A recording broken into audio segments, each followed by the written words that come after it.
Howdy. It's Purple Week for us with trips to Nacogdoches and Fort Worth, playing against two quality teams. SFA coming off of a conference championship last year and a trip to the NCAA tournament, and TCU being undefeated right now, number 4 in the country. So both are going to be real challenges for us. I'm pleased that we are still undefeated after 5 games, and and kind of starting to. You can see some of our players starting to hit their stride a little bit more. Part of us is that we have 11 new starters is all, and being able to put those pieces together has taken just a little bit. We've had some technology issues here on campus with a lot of our cameras not working throughout the preseason, which severely hinders our ability to coach.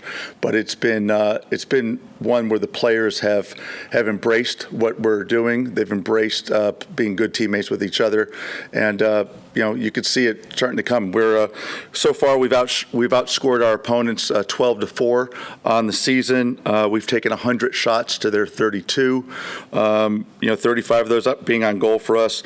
Corner kicks 39-15. So it's been domination statistically in just about every part of the game for us. But it's a matter of getting those puzzle pieces to kind of fit together a little bit more seamlessly is where we started to see last night. So Kaylee Noble, a transfer for us from from Fullerton, 3 goals and an assist last night. She's the SEC Player of the Week this week.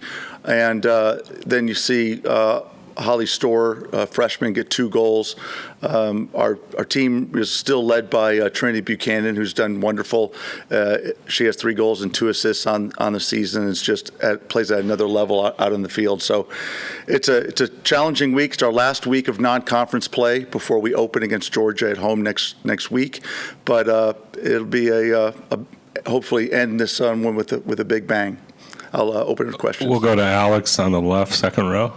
Yeah, you mentioned how this is your last week in non-conference play. Just what's the biggest thing you want to see from your team before you start SEC?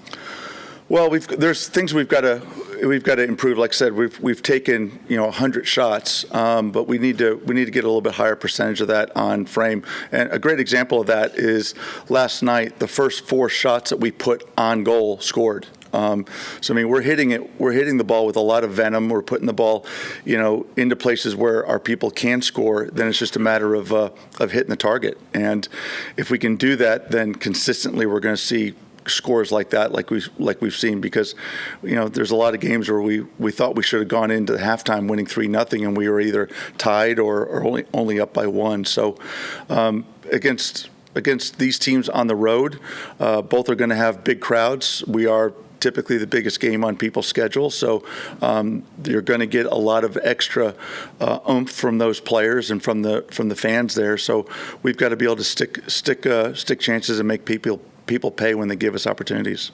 I guess to that end about scoring goals, just how much can maybe a performance like last night, where you get 7, you get several players in the mix, actually finding the back of the net or that kind of morale?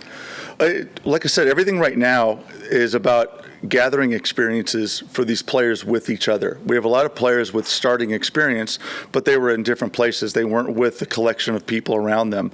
And what we want out of our team is for our players to be able to figuratively finish everyone's sentence and to put the exclamation point on it. And still learning different languages at the moment. But every game, you see it better and better and better. Our defense has been outstanding. Bella Yakel, who plays in the middle of our defense, has played every minute so far of the season. She's a great leader, someone who has come in and has really embraced the leadership role. And she's a very quiet person, but if you watch on the field, just the pointing and the moving and the adjustments that she's making within our defense is as good as we've seen in many, many years. So those types of things all start to come together. Like I said, Holly Storr is a freshman, getting her feet underneath her, and Kaylee especially. We knew Kaylee was she was the newcomer of the year in the Big West year before last. But her feeling more comfortable in this environment, coming from Southern California to Texas, that's a little bit going into a different environment. Better barbecue, for one thing. But just trying to get it to where we can get these players playing at full speed without hesitation is one of the things. And, Kaylee's one of those players that when she's doing that, she's scary for our opponents. We're going to go back to TV row and then third row on the left. G, just kind of going off that, obviously a hat trick is impressive, no matter who you're playing or who it is. So what have you seen from Kaylee? Was that performance surprising at all? And then I guess what is she capable of this year? Well, I think you've seen part of what she's capable of, and we pulled her out just to save her legs and get more people some time on the front line.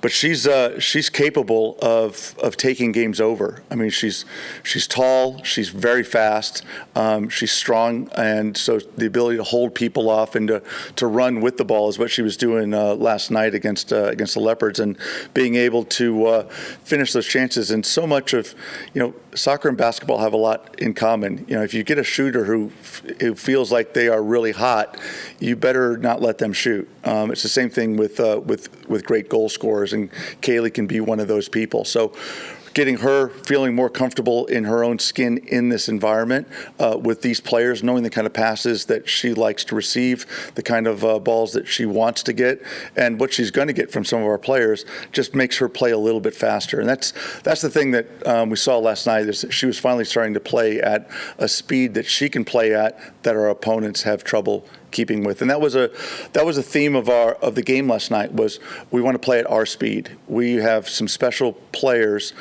Don't bring your level, don't go down to someone else's level, play at your speed, and then keep hitting the gas as much as you possibly can and make it as difficult as possible for other people. Our goal in a lot of ways is to crush the dreams of people who think that they can beat us. Coach, you mentioned the 11 new starters you have on offense. How does it affect your job as a coach to kind of manage the amount of personalities coming in, I'm sure with individual expectations of their own? Well, if I was to tell you that managing the personalities of 27 young women between 18 and 22 was easy, my nose would be a lot bigger than it is right now. It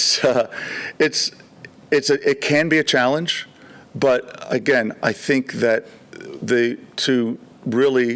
to look at it is, we have some incredible young women that are on this team. They're very unselfish. They've come here to level up. And then, again, my success is so much based on the people that I've been able to surround myself with. Alyssa Motz Bauer is a total role model for a lot of these women, to know what she does, how she does it, what made her a pro for so long.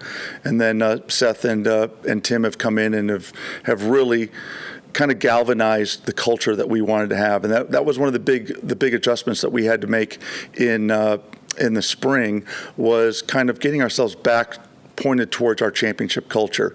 And championship culture is one that is asking all the time, what can I do to make the team better, instead of what is the team going to do to make me better? And that's something that is really, really strong in this particular group of players. And then we'll wrap it up with Alex. A lot of barbecue closed on Sunday, but Thomas will be happy to know that Ribby's is open on Sunday. So there you go, Thomas. Anyway, So we got that going for us. what do you see from SFA and TCU going into? Well, SFA is a team they're coming off a win, their first win last night on the road against UTEP. So this will be like a big home opener for them with school starting. So we're expecting a big crowd. We're expecting extra energy coming from them. So playing it on their surface is the first time we've ever gone over to Nacogdoches. So that'll be just an experience that's new for our players, but being able to play on the road is something you've got to be able to do well, and that hopefully will prepare us for what we know is going to be a big game with TCU. Typically, whenever we come to TCU, we set a new record crowd for them, and they've got a team that is very organized, is very dynamic. They play with a lot of panache, and they've already got some big wins this season. They beat Texas this past weekend. They've already beaten Iowa, who had beaten Arkansas earlier in the year. So they know they're good, and we've got to be able to step in and do like we did last year when we beat them 2-0.